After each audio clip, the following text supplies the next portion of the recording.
Well, the AMD Radeon Twitter account isn't wasting any time throwing some serious shade at Intel's new mobile Arc GPUs by tweeting out this graph.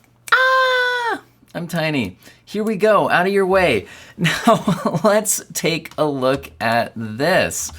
So this is, well, first of all, let's back up for a second and say with the Intel Arc announcement, it was very conspicuous that they did not show performance benchmarks against their competitors, which typically in the CPU space, Intel has never been hesitant to do.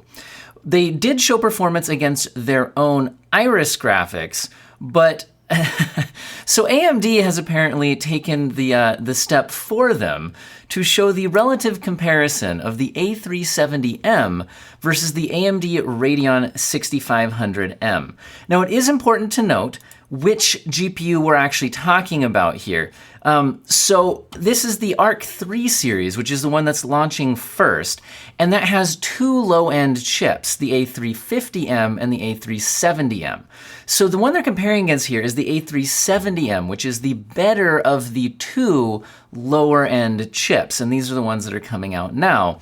It's also important to notice the power draw, because I think and especially in terms of mobile graphics chips, the best way to compare them is in terms of relative power draw to performance.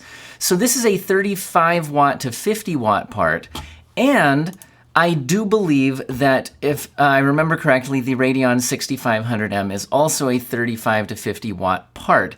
However, I think it is unclear, at least in the information in this graph, whether are we seeing the 50 watt version of the 6500M against the 35 watt version of the 370M? Question mark, we don't know. So there could certainly be some shady things going on with this benchmark. Also, do note the game selection. If I'm remembering correctly, these tend to be games that AMD outperforms NVIDIA. I realize we're comparing to Intel here, but when you look at just your average comparison data of games, these tend to be AMD favored titles. So maybe if we saw a wider selection of less cherry-picked games, we would not see this dramatic of a performance difference. But here's the other thing that's is going on here is AMD can't even claim that, well, I guess Intel can't claim that it's due to some kind of processor node difference. These are both TSMC N6 node. And Intel even uses a higher transistor count in their A370M. And so if you're somebody who doesn't really care about these particular GPUs, but you're especially maybe more interested like me in what the desktop lineup is going to have to show for itself, the fact that we're seeing this kind of a performance loss for Intel despite having a higher transistor count on the same node doesn't look good. However, like I said, I think these are cherry-picked games, and there could be something fishy going on with the power draw here, although they're at least both in the same general ballpark. But what about the A350M? Do we have any information about that? Well, there was a leaked benchmark result at with looks like Time Spy and Firestrike from 3D Mark. Tweeted out here, and I'm seeing it reported here by Video Cards, and they've done the helpful step of comparing them against other mobile GPUs. I think they pulled this notebook data from Notebook Check. And it looks like the A350M, so this is the absolute lowest end part, in terms of its Firestrike performance here, is, well, basically losing to everything on the list except for the Intel Iris Max, which, remember, is what Intel chose to show performance numbers against. And then in the Time Spy, which is a DX12, so this is, and to be clear here, so I think this is the one we should focus on because Intel was very clear that they were targeting DX12, not DX11 on this GPU design. Although, to be fair, lots of games still use DX11, so that's not something to ignore. But in the more modern DX12 workload here, it's at least doing better than it was in, the DX11 comparison, although it's sitting here in between a 1650 Ti Max Q and a GTX 1650 Max P, with the RTX 3050 just completely outclassing it. So again, I don't know, guys. I'm more interested in the desktop space. So do we have any information on that? Well, in the desktop space, one thing that's been pointed out, I believe 3D Center was the first place to notice this or report on it, but I happen to see this on a video cards article that I'm using here, that when Intel was showing off their control center, so like their driver panel control center for their GPU, you could see the live performance monitoring. And in that live performance monitoring, we could see the stats of a Intel GPU in the live performance monitoring. But even though this presentation seemed to be all about their mobile chips, the information in that control center shot does not seem to line up with any of their mobile chips. This seems like it's going to line up with one of their desktop chips. We're seeing some much higher GPU clocks than I think what they were at least listing on the mobile chips. But the biggest thing pointing to this being a desktop chip is the GPU power here at 175 watts. Whereas I think their highest end listed mobile part maxed out at, I think it was 150 watts or somewhere around there.